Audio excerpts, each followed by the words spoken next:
Big game breakdown here on SportsBit. Stanford and Arizona. Right now, the Wildcats taking a little bit of early money, -8.5 up to -9. Total sitting at 151.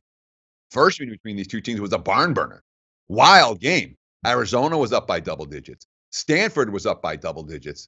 Ends up being really tight down the stretch. Arizona -6 in the game. They win by just a bucket. Alonzo Trier scored 21 in that ball game. Dusan Ristic had 18 for Stanford. Travis Reed with 20 and 10. So it's senior night in Tucson. And boy, is it an awkward senior night right now. Yeah, you've got Parker Jackson Cartwright, Dusan Ristic, Kinu Pinder, Talbot Denny. 4 seniors for the Wildcats. But they have a head coach right now. Lorenzo Romar. Sean Miller, his status has not been defined at all during the week, but he has not been with the team at practice. He does not hold his usual news conference on Monday. There's been nothing official from the university, but already Arizona's lost a prize recruit in Sharif O'Neal, Shaq's son, who signed with UCLA. The Board of Regents is meeting to see what they could do about Sean Miller's contract. It's not a good situation in Arizona, even though all we have is an allegation from all indications, a scumbag on tape. There's legitimate questions about how valid the information is that DeAndre Ayton, they were trying to arrange a $100,000 payment for him. Legit questions if it's some guy just talking smack or if any of this stuff actually happened.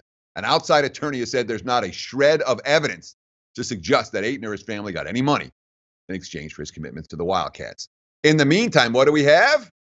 Yeah, it's Lorenzo Romar, the guy who ran Washington's program into the ground. Hey, Romar had a heck of a run, heck of a recruiter. I'm not much of a fan of Lorenzo Romar when it comes to X's and O's. Romar's in charge. Alonzo Trier has been practicing. The university has been filed an appeal. They're hoping he's going to be able to play tonight. Romar, quote, I see this as, I'm part of a group. I'm part of a team. And when you're in the foxhole, you're trying to figure out how to win. You don't have time to sit back for self-reflection, how it's affecting you and all that. We're just trying to tackle each day and stay with it. A lot of issues for Arizona right now. When you have your head coach out, when you have looming suspensions and NCAA sanctions and all that kind of crap, I worry about Arizona's mentality.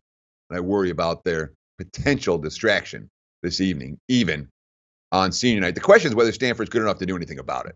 The Cardinal were 13-13, and they got on a 3-game winning streak. Now they're 16-13. They need to get probably a split against the Arizona schools this weekend and then win a game in the Pac-12 tourney to keep their postseason hopes alive. With the 3-game winning streak, Cal, Wazoo, Washington. Cal and Wazoo, the 2 worst teams in the conference. Washington, they haven't played their best ball down the stretch. I'll just leave it that way. The confidence is going to be there. They beat Arizona State by 7 in the first meeting. Took Arizona to the final possession in the first meeting. And, of course, they've got the playmaker in Reed Travis. 53 points and 20 rebounds against the Washington schools last weekend. You got the Pac-12 Player of the Week award. First meeting, a little bit too savvy for Ayton, a little bit too quick for Ristic. That's a matchup edge that works in Stanford's favor, particularly when we're talking about the Cardinal in this type of a point spread range. Now, I will not be laying with Arizona. It's Stanford or pass for this better on Thursday night. There you have it. The show's in the books. We'll do it again tomorrow on Friday. Please, if you like this type of analysis, free analysis every single day, give us a like, give us a retweet, give us a follow. You know how to do it. Thanks so much for watching. We'll see you on Friday. Like the show? Help us keep the lights on. Please make sure to comment, share, and subscribe to all the Sportsbook Review videos. Thanks so much. Best of luck. Enjoy the game.